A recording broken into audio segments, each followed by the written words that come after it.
Hey, dengeme bilinde, dilime agire, em Kurdin, em serbilinde, em Kurdin, em serbilindin. li serre ya xwena çempas, Dengeme denge çiyayeye, dilime ronahi u hevi bas, em Kurdin, em serbilindin. nave melba u barane, Ergabru me tuşane, Kurdistan dilime da cane. Çiyaye bilind heta deştu ave, denge temburete naveme.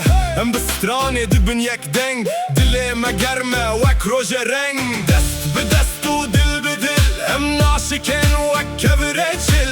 Serime bilind, çavime ron, dinav tarihi em dibin ster puşon. Hey lolo, Denge dafete, hey lolo. dili kurd geşe, Her gavem dibêjim bi hezaran car, em Kurdin u em nayên ji bîrê yar.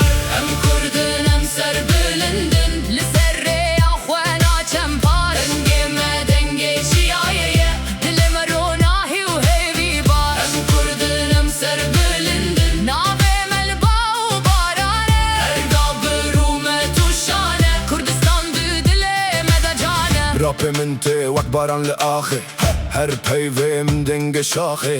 Ez dibêjim bi rûmet û şan, Kurdî zimanê dil û can. Em ne tenê stran û dengin, em çîrotin kevn û rengin. Di govendê de agirê me heye, de her gotinê de hêza me heye. Daflexe, tembur bigir dengeme, her eser her gürem bu aşitiyem bu huner, naveme demine her u her. Em Kurdin em serbilindin, Li serre ya xwena çempa, dengeme denge çiyayeye. dilime ronahi u hevi bas. Em Kurdin em serbilindin, Naveme melba u barane, ergabru me tuşane. Kurdistan dilime da cane. Em Kurdin, Em serbilindin, em Kurdin, em serbilindin, em Kurdin, em serbilindin,